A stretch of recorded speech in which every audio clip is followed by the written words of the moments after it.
Ports are the lifeblood of China's economy, the places where goods, food, and raw materials flow in and out, and where ships bring the parts that keep factories and hospitals running. In any serious fight with China, the idea of striking those ports will come up, because it seems like a fast way to slow down an opponent.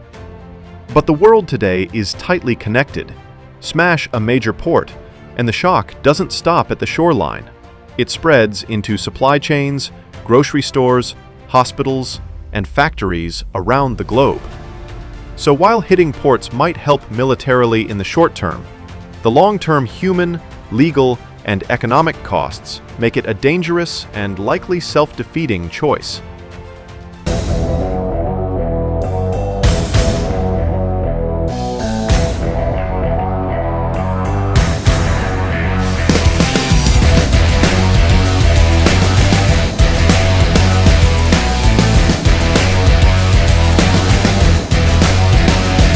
From a purely military point of view, ports matter.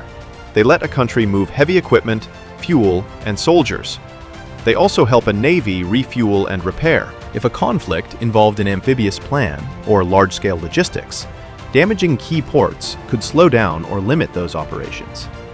Some strategists argue that denying an enemy access to ports could make it hard for them to sustain a long fight.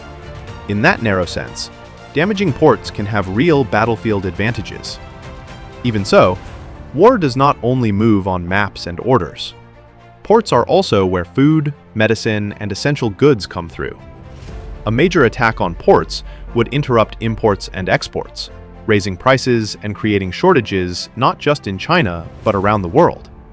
Factories in other countries that rely on Chinese parts would stop or slow down, and that would ripple through global trade. The United States and its allies depend on many goods that move through Chinese ports, from electronics to critical minerals. Destroying ports would therefore cause severe disruptions to ordinary people everywhere, including in the US. There are also clear legal and moral limits. International law sets rules for war that require fighters to distinguish between military targets and civilian objects. Ports are often used for military purposes, but they are also civilian centers vital to everyday life. Under those rules, an attack on a civilian target is only allowed if it is expected to bring a definite military advantage, and if the harm to civilians is not excessive. Wrecking ports wholesale would almost certainly cause wide civilian suffering, shortages of medicine, food price spikes, and a major hit to livelihoods. That makes such attacks both legally risky and morally troubling. Another major worry is escalation.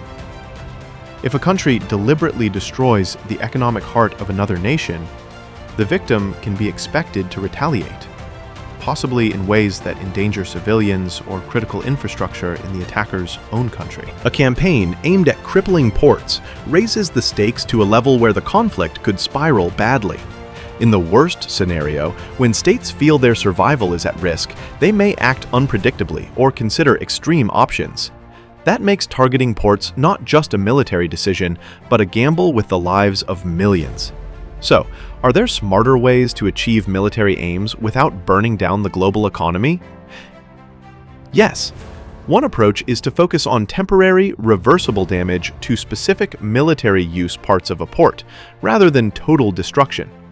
Disabling a few cranes, rail links, or fuel tanks can slow military supply flows without wrecking the port completely.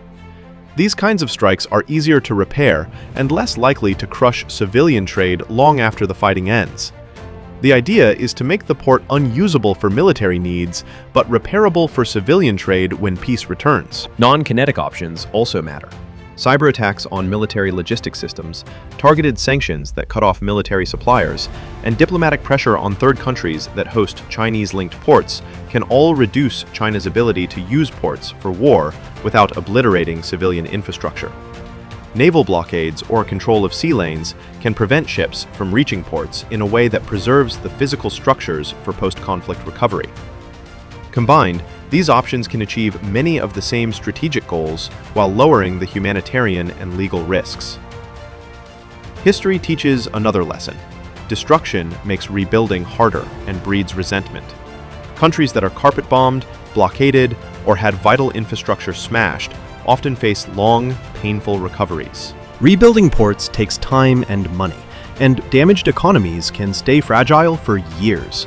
That matters not only to the attacked country, but to the attacker and its partners, who will have to help rebuild global trade ties and manage refugees and shortages. The political cost of destroying civilian infrastructure is high and long-lasting. In short, destroying China's ports in a war might look effective on a planning board, but in the real world, it would carry costs that far exceed the short-term military gains.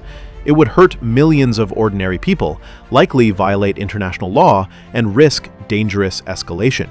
A wiser strategy favors limited, precise actions that interrupt military logistics while preserving the ability to restore normal life and trade afterward.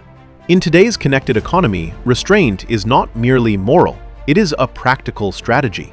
Protecting the foundations of global trade is as important for long-term security as any battlefield victory.